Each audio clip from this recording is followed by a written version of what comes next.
COVID-19 has affected all areas of social and economic activity. That's just a fact.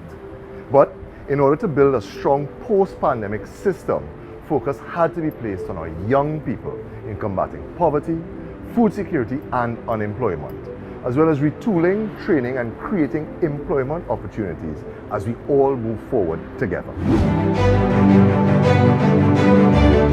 I am Cummings, Minister of Youth Development and National Service, the ministry we popularly call MyDNS, to share with you some of our accomplishments for the year 2021. Earlier this year, government approved the National Youth Policy for 2020 to 2025, and this National Youth Policy, following consultation with many stakeholders, was finally approved as our policy moving forward for the next 5 years.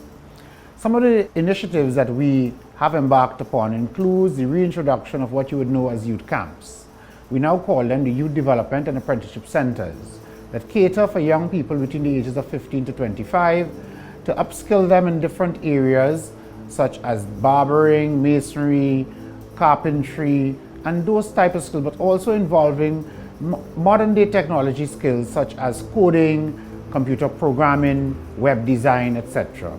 And therefore those young people will have the facility at Chatham reopened. We will also reopen the Presto Youth Center. We will as well reintroduce the center at El Dorado for girls, and the government has decided to repurpose the Shagaramas Development Center as a WIDAC. We will also construct a new youth camp at Wallerfield for boys. Earlier this year, we engaged in the International Youth Webinar involving agriculture experts and to introduce to young and budding farmers the idea of innovation and digitization in farming. That was a very successful program. I must share with you that in addition to these youth development centers, the apprenticeship centers, we also have a suite of non-residential centers, and the government currently operates 6 of those centers, and we have taken steps to refurbish these centers to be able to increase the capacity and expand our training programs. I'm sure many of you would like to know what national service is all about, and therefore I will tell you a bit about national service programs. Many of you know of the Civilian Conservation Corps. You may have heard of the MILAT, the military-led academic training program, and you may have heard as well of the MyPart program. All of these programs, including our transition home for boys and our transition home for girls, will come together under the banner of our national service offering. Government has agreed and has appointed a 12-member advisory committee on national service to bring forward a report within the next 6 months as to how we can expand those programs. We have as well equipped the facility at Mausika, and that facility will also be renovated and refurbished, and therefore that will be one of our national service complexes.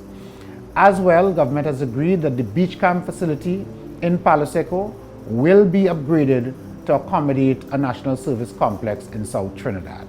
Many of our programs have seen a lot of young people take a keen interest in it, and therefore the programs that we encourage in terms of computer science courses have gotten a high uptake and a lot of applicants, to the point where we have had to limit some of the entrance to the program.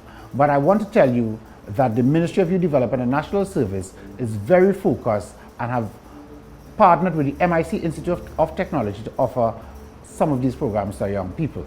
I want to speak a little bit about our mobile app application, which I mentioned before, and our web design and coding applications. These programs have of course caused quite a lot of excitement, and we have had to expand the number of persons that we have had involved in this program. We are so proud of the GenU project that we have embarked on, and earlier this year the ministry signed a letter of intent on behalf of the government of the Republic of Trinidad and Tobago to partner with the United Nations country team, and therefore this program focuses on assisting entrepreneurs, and we are so very excited to have some additional support for our small businesses in Trinidad and Tobago.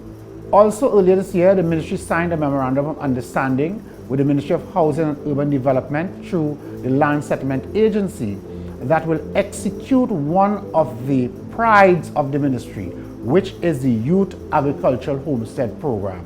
It is a program designed to introduce young farmers to Trinidad and Tobago and to improve on our food security.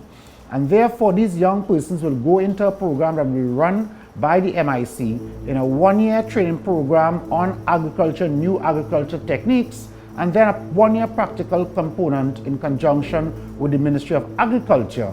And following that, they will be allocated state lands, 2-acre parcels that the government will improve and put in all the infrastructure. And therefore, we can see over the next 3 years, 150 new farmers every year coming from this program called the YAP.